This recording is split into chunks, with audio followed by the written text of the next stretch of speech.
budget.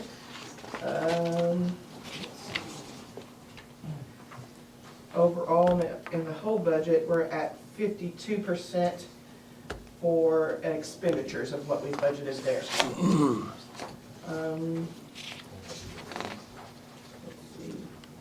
As far as function-wise, we are, the closest one we're at right now, we have almost 73% in daycare, but as I said last month, that's, you know, kind of an experiment on kind of what we need to budget for expenditures and things there.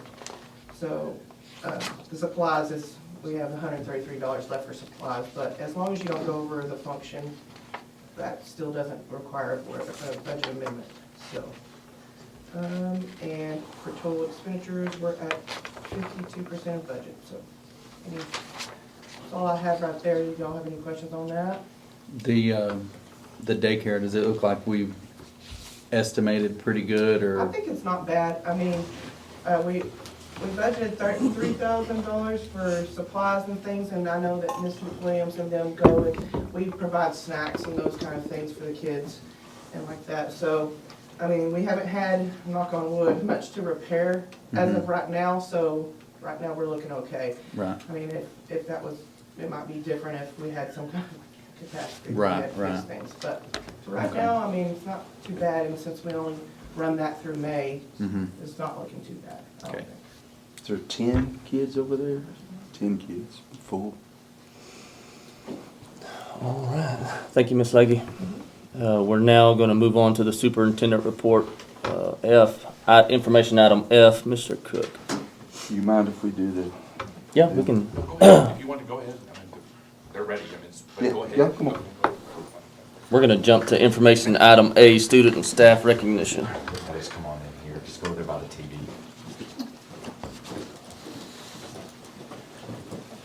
This is Mr. Young, our art teacher, and this is our high school art students. They went to base competition, that's visual arts and Scholastic event. scholastic event, and it is the first time that we went, and It's a UIL competition. yes, and so, and we were in Division I, which is so describe that again. They break it down with however many years how many credits they've had with high school art.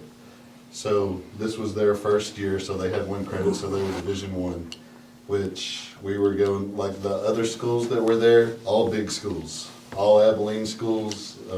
Merkel had like 90-something pieces of art there.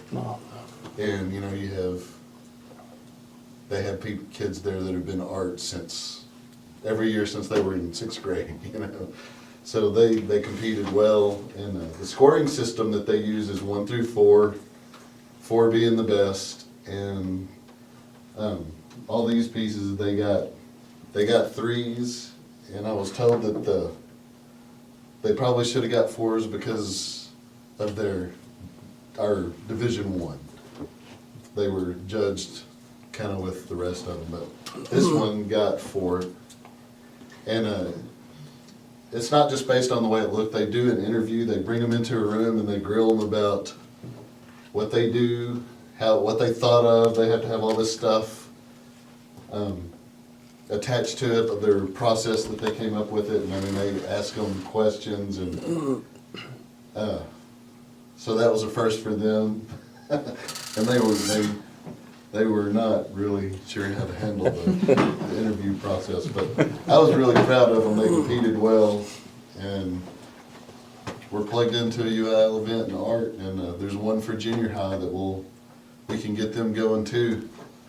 But Ainsley, you want to talk about yours? She actually got a medal for getting a 4 on hers. She advanced to area, was judged again, did not get to go to state. Talk about your work. Okay, so something on this one that I got a 4 on. When we were doing the interview, she asked us a lot about how we composed the piece when we were sketching it out, things that we thought to do when making it. So something that I based my work around a lot was the rule of thirds. So like each focal point lies on 1/3, so all of the fruit is on the bottom third, all of the eyes are on the top third. And something that both me and my interviewer talked about was how I worked with texture the most. And so like texture up here, how I did the woven basket and like all of the feathers on the owl. And she said that that was something that I did really well, and that was a lot of what we worked on in class, so. This one likes to talk, so I'm sure she might interview things. And just so y'all know, that is not from Harry Potter, even though I would argue that is from Harry Potter, but just so that we're all understanding, it's not. And this one, I thought this one was better than that one. I was for sure that one was gonna win, because they like that kind of stuff.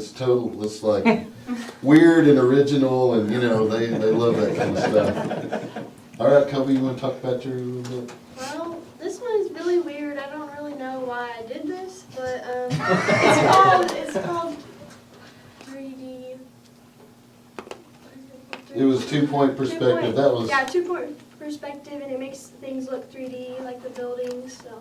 it was actually an assignment, and she just went to town on like decorating it with all, like she went above and beyond, like she really got the concept of like, make it cool, make something, you know, take this assignment and make something original out of it, make it colorful, and she would just, I was like, yeah, I think we can enter that, you know.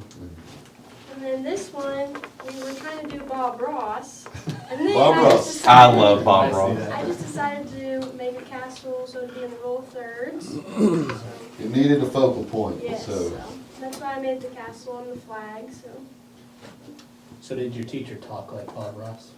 I wish I had that kind of suave voice there. Yeah. But I'd be more impressed if you had the hair like Bob Ross. Yeah. He's getting there. There you go, yes, I'm sir. just happy to have any hair, period. So I think we tried to do Bob Ross with mine too, but it didn't really look like his in the end, I guess. But I tried to make it look more detailed in the front, since everything in the back is smaller, and I don't know. I don't She know. wanted to make a pretty picture, and she was Yeah. practicing all the skills that we were working on. I like flowers, I like mountains. I like the shadowing on the lake on it and everything too. Well, see, that's what we, you know, that was one of the skills we worked on, how you Yeah. make reflections. There's Yeah. kind of a way to do it on the water. And she pretty much nailed it. I mean, it looks good. Yeah. Mine's kind of blander compared to everybody else's. But yeah, this is one of my first things I've ever actually done in my life. And I guess, I mean, it turned out okay, I guess. What you see is what you get. There's nothing, artsy about it. It's just I did a mountain and some field and some trees. Honestly, he was one of the first ones in there, you know. I'm like going around seeing who's kind of getting it. And I looked at there, I was like, yes, he's got it. So we just went with it, you know. But anyway, they did really well. They competed well. They, in the face of like all the big schools, you see, I mean, there's a school coming in like from Midland, and there's like 30 of them. They're all just marching in with these boxes, and I mean, it's kind of intimidating. But they just stood there like, my stuff's good. Anyway, that's it. Thank y'all so much. Yeah. Very good, thank y'all.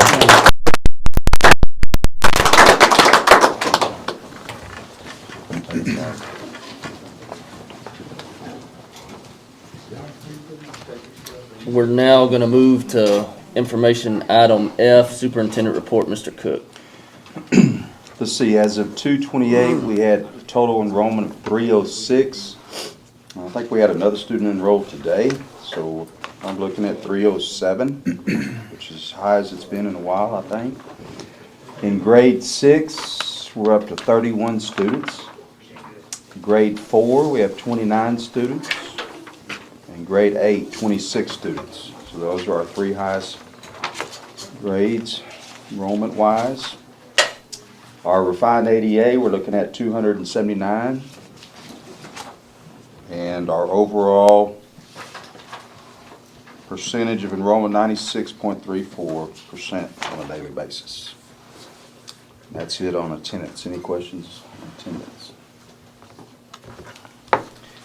course, I'm gonna shift gears now. We are conducting our own bond election, and I know Mike Holmberg from WRA is here tonight. He's gonna talk about that a little bit later.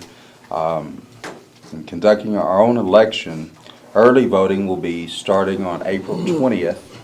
It'll go April 20th through the 24th, which is Monday through Friday, 8 a.m. to 5 p.m. in the auditorium. And then the second part of early voting is April 27th and 28th from 8 a.m. to 5 p.m. in the auditorium. So, and then election day is, of course, May 2nd, Saturday, May 2nd, and it will be held in the auditorium as well from 7 a.m. to 7 p.m. But we'll cover all that. But so everything is going well so far. Looking forward to hear what Mr. Holmberg says about his part tonight. On a separate note, we are replacing a gas line for the cafeteria, leading to the cafeteria. The meter is right at the corner of the tennis courts, and it goes from, it's underground, of course, and black plumbing is going to come tomorrow to start, depending on the weather, of course. They think it should take a couple of days. The cafeteria, Miss Atkinson and her staff has done a fantastic job of creating a menu, because without gas, of course, we can't do any cooking. And so they've done a great job of creating a menu that'll last to spring break.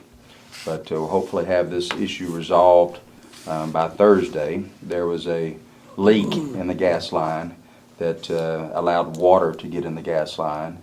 We had previously, Mr. Cepeda and his staff have blown out that line 4 different times.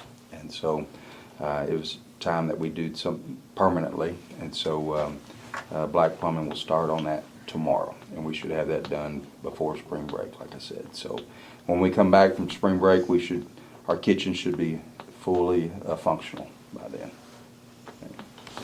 Any questions on that? Is that gas line just for the cafeteria? Yes, sir. Just for that. They're gonna have to dig a trench from the meter to like the corner of the band hall, and then they're gonna go up along the edge of the band hall, over the awning, to the back of over the roof of the cafeteria, to the back of the cafeteria, and down there. So, and it should correct the problem. That's what we're hoping. That's all I have for the superintendent's report. Anybody have any questions for Mr. Cook? Any more questions? We'll now move on to the consent agenda items. Letter A, review, approve, disapprove the minutes of the regular board meeting held on February 13th, 2020.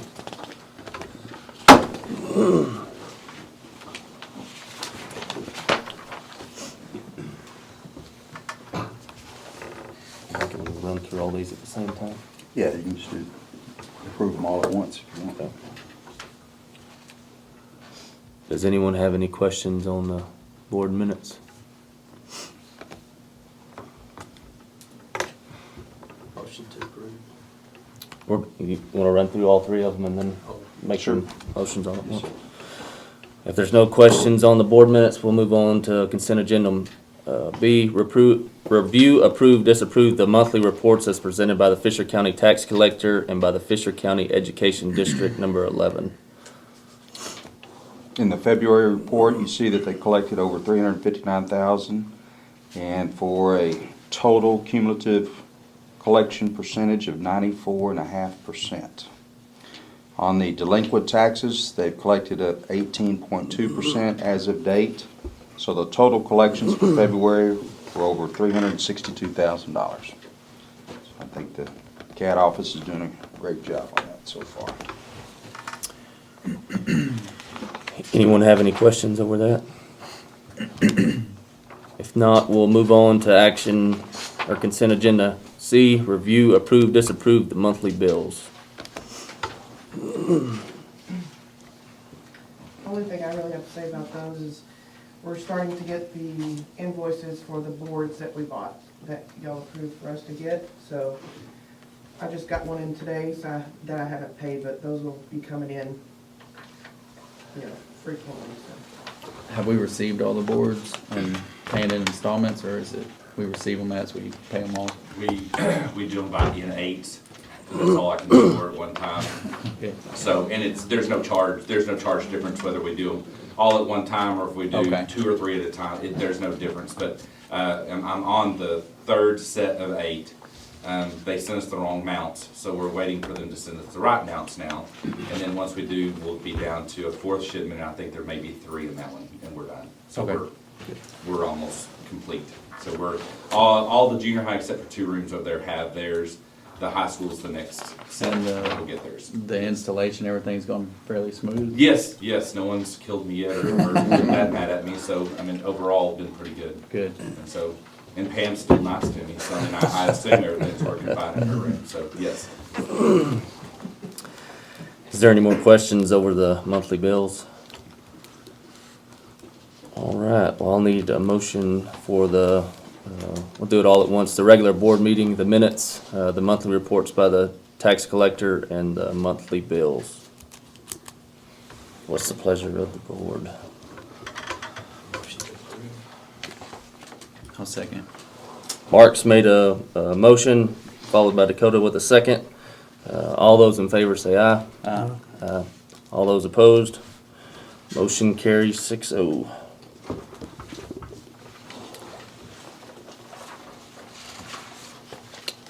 At this time, we're gonna move to the action agenda items.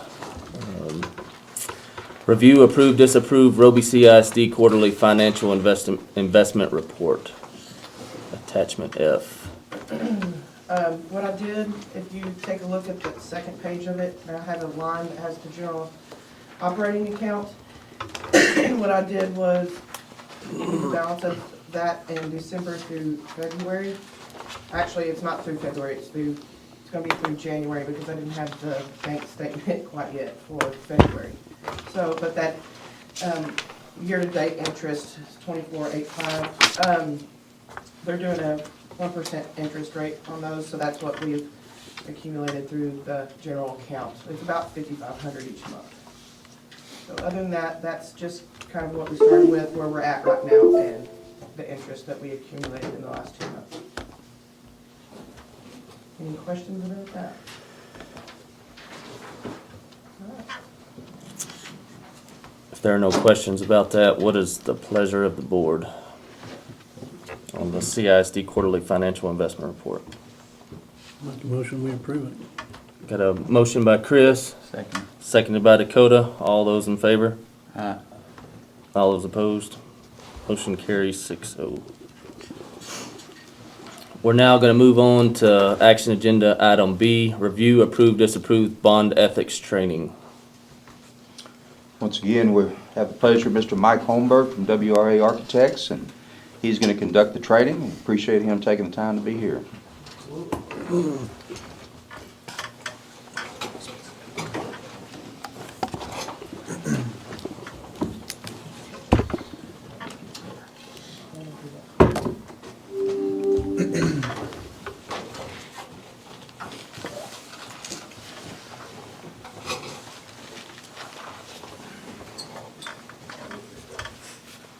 Well, thank y'all for setting me up for failure, going after the kids that won awards for art and going to bond ethics training, so appreciate that one. What we're gonna review tonight is just really, since you're in a bond election, of kind of the what the do's and don'ts of doing an election. It's a good time to brush up, just so when you're going through, you know exactly kind of what you can say and what you can't say, what the board can do, what administration can do, and teachers and staff can and can't do. I'm gonna run through this pretty quickly. I'm gonna basically just kind of talk about what the laws that govern a bond election, what the role of the district is during the election, what can be said, what can't be said. We're gonna do a little bit of Q&A, kind of a quick test at the end.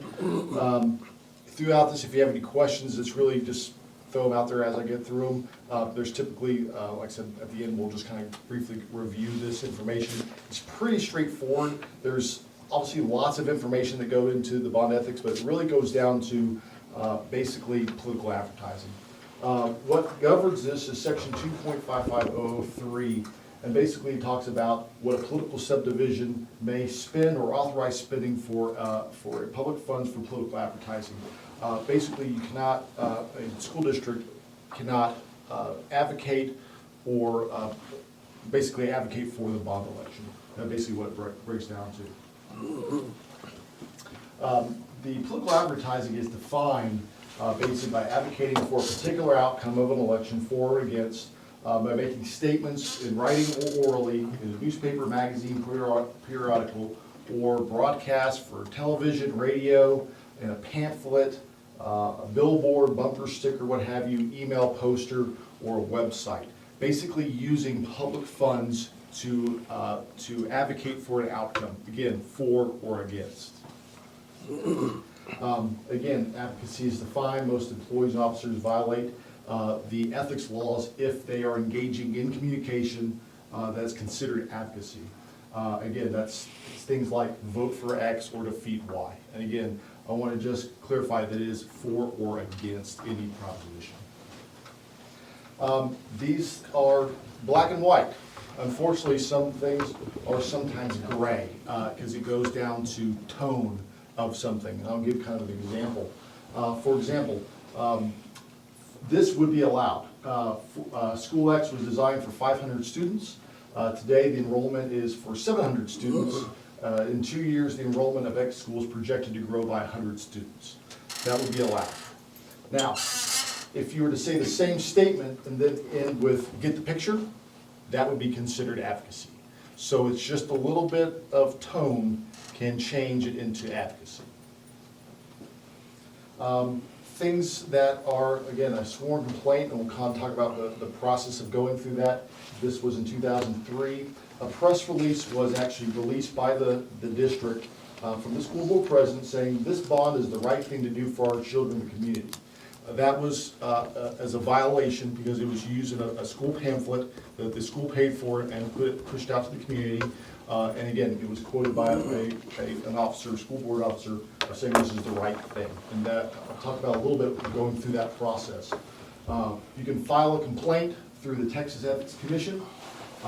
They basically go through a preliminary review and hearing, and then the commission will take appropriate action depending on the outcome of that process. So some examples of a violation would be, again, our citizens have the opportunity to support our children. Please support the vision. Our future depends on the commitment. Using words like best solution, fantastic, state-of-the-art, countless benefits, horrible space, we must do something. Again, those are all words that kind of outline what you, again, kind of advocating for an outcome of a particular election. Again, slogans, our schools are in bad shape, it's the right thing to do for our kids, put our kids first, good schools are the foundation of good community. So again, statements or slogans, again, are examples of violations. So really important reminder that school board acting together, administrators, teachers, they can all violate the election code. So that's basically an umbrella of the entire school district. Not just, again, the leadership of the school. So again, what does this kind of mean, all this really wrapped up? It really goes down to time and resources. You cannot use the school's time or resource to advocate for it. So you can't, let's say, use a copier to make a for or against flyer. Or publish, like if you're on your Facebook using school Wi-Fi to advocate for a bond outcome. You can't, which is another kind of interesting rule, is you actually can't go through and film the school and walk through the building and then post that and say, hey, look at all the issues that we're having, because that's actually considered using the school resources of that building, which is kind of an interesting one as well. So what can the school district do? Well, we can post factual information. You can showcase the actual building. You can show that if you're using it in a factual way, not advocating. You can actually, again, show projected costs. You can show the proposed projects.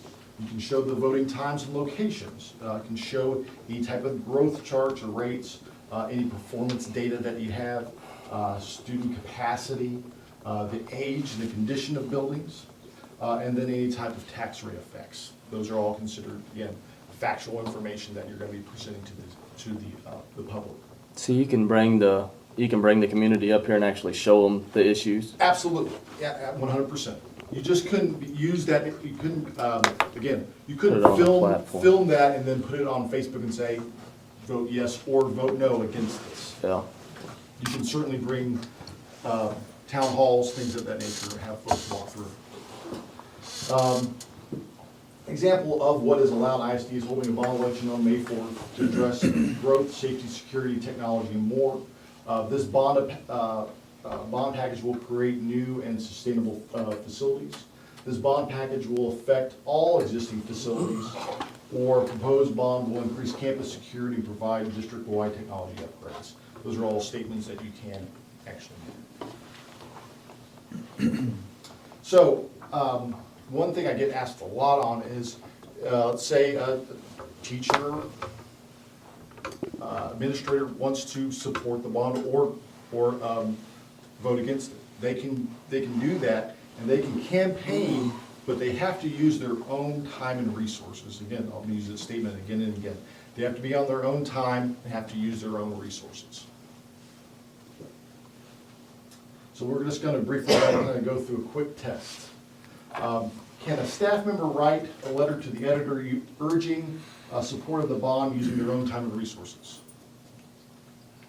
Absolutely. Okay. Can a staff member use a district copying machine to make a vote yes flyer? No. Can a board member authorize spending of district funds to create a brochure urging support of a bond? No. Absolutely not. Can a staff member advocate at, let's say, a Lions Club for support of the bond using, again, their own time and resources? Yes. Y'all are rocking this thing out. Can a staff member volunteer to call members of the community to advocate for support of the bond, again, using their own time and resources?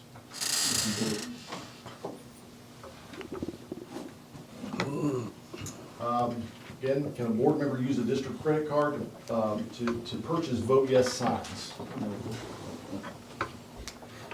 Can a staff member or board member contribute their own funds to a vote yes campaign? A little more tricky. Yes, they can. Again, they're not acting, again, when looking at a board, you're not acting together as a board, you're acting as an individual citizen on their own time and resources. Can a staff member use an announcement system to urge support for the bond at a high school volleyball game? No. I actually had someone ask one time if they could get an iPhone and place it near a PA, and that would also go through, because someone would also be talking, so that would actually be using their phone, and then people sometimes get a little creative. Again, can a board member ask his or her church support on their own time? Yes.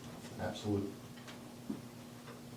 So, obviously, what happens if you break the rules? It's Class A misdemeanor, punishable up to $5,000. Sworn complaint can be deemed frivolous, but it can be up to $10,000. Again, it's there's a broad range of different rules that can be broken here. The biggest thing is, obviously you wouldn't want a headline from local press saying that they broke the bond election rules. So, if you want some more information, this is, again, pretty broad level of what we talked about tonight, but you can go to the Texas Ethics Commission, the Secretary of State page, Secretary of State Elections Division, and also the Texas Election Code. Again, it's section 255.003. Pretty basic. It's obviously, if you read the 2.55033, there is 60 pages that I kind of condensed down into about 15 slides. So hopefully that indicates everybody's clear. Does anybody have any questions?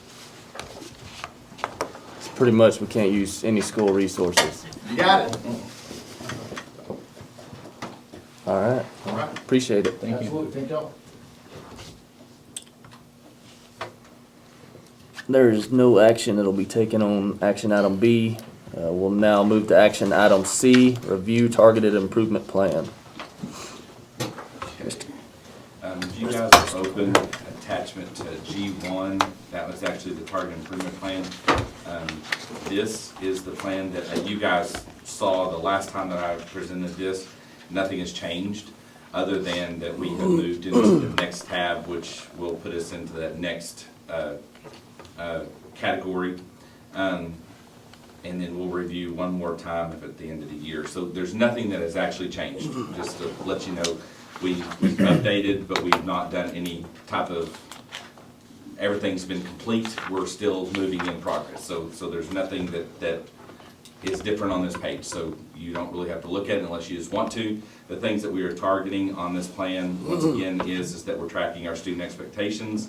We are discussing student expectations, looking at focused lesson plans. We're gathering input for survey questions. I'll show you some sample of those here in just a second. Survey instrument and collecting the data. We're still in progress on all of those. If you guys will close that out. Does anybody have any question on that? Okay.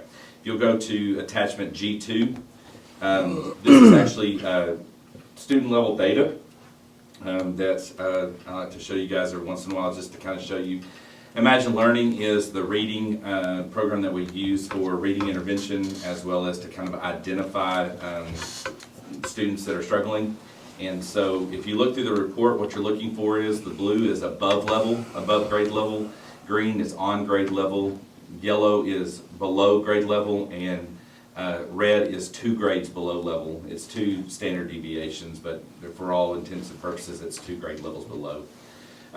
So when you look on down and you look at the grade section, what you're looking for is you're looking for the year start to the current grade. So if you're looking at kindergarten, for the year start, you will notice that we had greens and yellows. And so what that tells us is that the majority of our kids were on or just below. What you will see now with the data as of the 26th, that we have 67% of our kids that are now above grade level, and we have the other 32% that are on grade level. So we have made significant progress in the kindergarten. So this just gives us an opportunity to really see, are we making an impact? And that's, once again, the thing that we talk about is making an impact.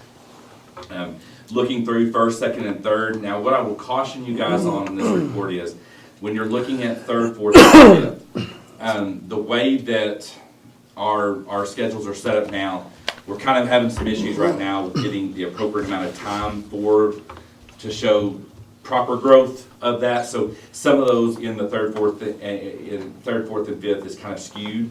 In junior high, it was not a mandatory because, again, we were really targeting that elementary population. But again, since we're a K-12 district, we were able to get it for the whole district with the same pricing. So when you're starting looking at the 6th, 7th, and 8th grade, you'll see some really skewed data. So I'm just going to ask you not to look at the junior high, because that really is not going to give us any type of actionable data that we can go off and say this is what we need to do. So we're really looking at the kindergarten first, second, and then third and fourth. Fifth is kind of where we're starting to kind of get that skewed result. So you'll notice that for the most part we're doing a fantastic job in showing some of the data. Again, this is just a program. This is not an actual in-classroom synopsis of how our teachers are teaching. This is, again, looking at it from assessments that our kids take on a weekly, bi-weekly basis that kind of give us where they are on a grade level basis. So that's kind of where that is. Does anybody have any questions on that report? Okay, you'll guys get out of that report and go into attachment 3, the IXL data. IXL is a program that we just started using not very long ago. And it allows us to really get down into skills-based learning, especially for our students that we want to target a specific student expectation. And so when you look here, the first page just shows like the skills mastered, proficient. That really means nothing to any of us. So let's just move to the second page. This is the one that I would like to kind of highlight. What we're looking for in that bar chart right there is that we're looking for 30 to 65 questions per week. Students on average are answering between 30 to 65 students is where we need to target. You'll notice that the dotted line on the chart, you'll see that we've really knocked it out of the ballpark on several of those days. So we're really utilizing that program the way that it needs to. And so that is telling us that the data that we're going to get from that program is going to have more validity than if we weren't using it as recommended. So when we look on into the next page, what you will notice is building mastery. Yes? Is that so is that like a program they're doing along with their classroom stuff? Yes, especially, we're really targeting this when in the reading areas as well, but our math is really taking off on it as well. So it's really kind of cross-curriculum, so we've got some Okay. social studies, and that, so it's additional, it's not in lieu of. So Okay. this is just really taking it more as they do their regular classwork, and then when they get done with that, then they're assigned a certain number of skills to do, and that's what they work on. Okay. And so that's kind of how that works. Good question. On the next page, building mastery. What you're looking at there is the dark purple. That is mastered. That means mastered that skill based upon the TEA standard. And you'll see that the proficient level is just that area above. So when you look at it, when you look at the full bar chart, you're looking at all the students that are essentially being proficient in those areas. And so on average, we're looking at the gains per student. And so we're looking at some very good data that's showing us that this program is working. And so we're going to continue to try to figure out ways that we can utilize it a little bit more in the years to come. You may have any questions on that. And then the last one on the extended student learning, that just shows that the dark area is what's being used at school, and then the lighted area is the ones that are used at home. And so we are having some students that are starting to use this at home, which is fantastic. And it allows us to extend that learning not only at school, but also beyond the school walls, which is really good when we have the opportunities to do that. So we're going to continue working to get that moved up. Anybody have any questions on that report? Okay. On to the next set. I apologize on this one. When I reviewed these documents, I had put these in. I don't know how they got deleted off. So for those that have it online, you guys will have it. You got yours in paper, so those are what I'm going to talk about. Looking at attachment G4 is the draft survey questions. This is those, when we talked about those last three on the target improvement plan, working on a survey question. These are questions that I was able to kind of come up with looking at other ISDs and kind of how that they go about it. This is not the survey. I just need y'all to understand, this is not the survey. This is a survey example. So what I'd like for you guys to do, there's not anything we're going to do with it tonight. Just take it home, look at it. If there's questions that you don't like, if you will let Mr. Cook know, and then Mr. Cook will let me know, then we can knock those out. If there's other questions that you would like for us to ask, you'll send those to Mr. Cook, and Mr. Cook will send those to me, then we'll add those to the survey. We're looking at possibly moving some type of survey somewhere at the end of school, so probably in May. We really are trying to not confuse bond with mission, so that's what we're trying to kind of slow the roll when it comes to this.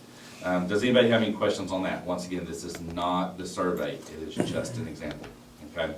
On the next set, which is going to be attachment G5, that is a sample of some of the goals. These are the goals that were actually at Roby High School in academic year 2018 that we worked to create with a lot of our surveys that we did. And so this is kind of what we're looking at. Once we get all this data back, we're going to be able to take that and look at the themes that are within those questions, and to come up with generalized themes of what is it that we're really wanting to target at Roby schools.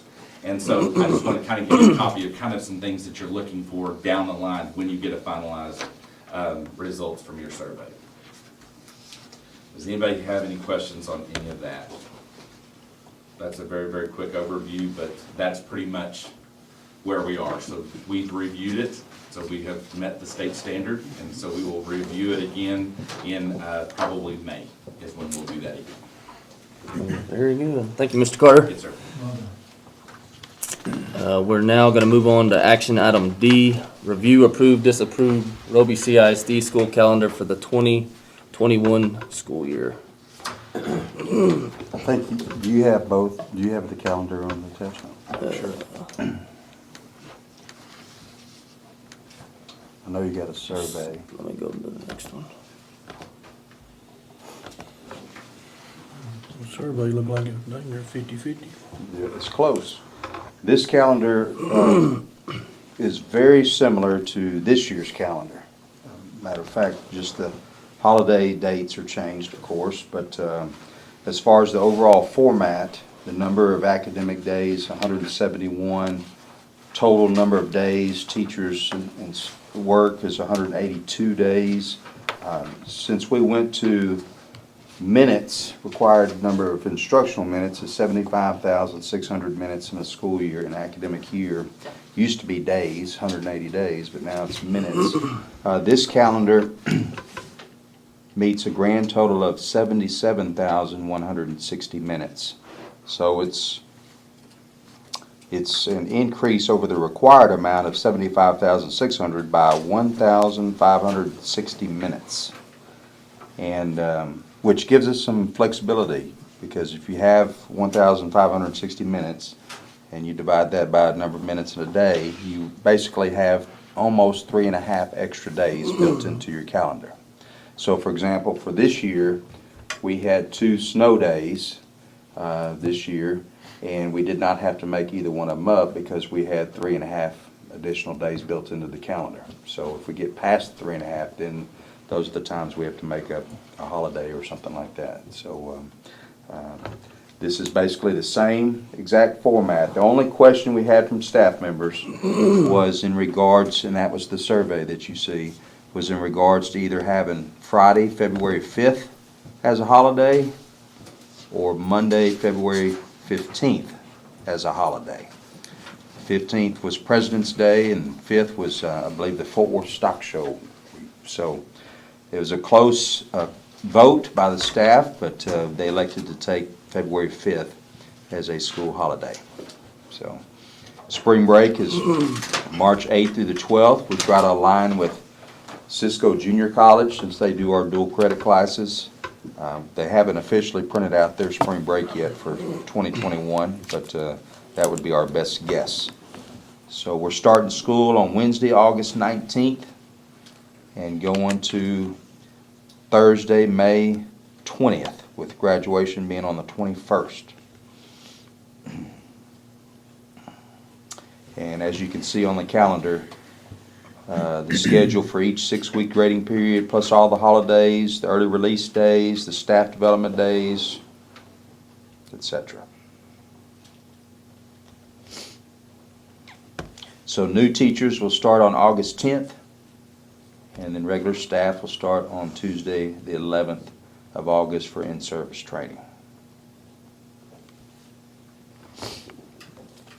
Any questions on the proposed calendar? What calendar were you talking about? Sir? What calendar you were talking about? I guess I missed the memo, I guess, again.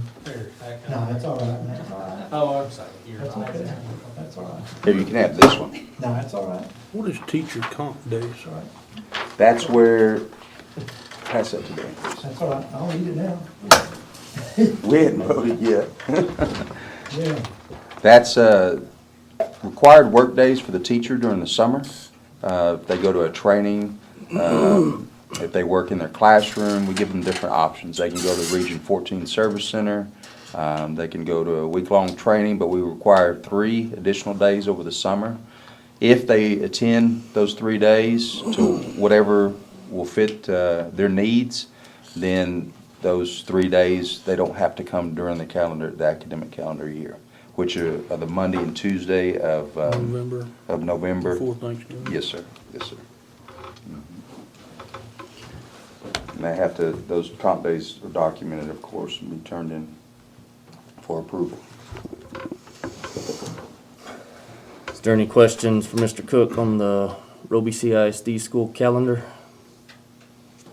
What is the pleasure of the board?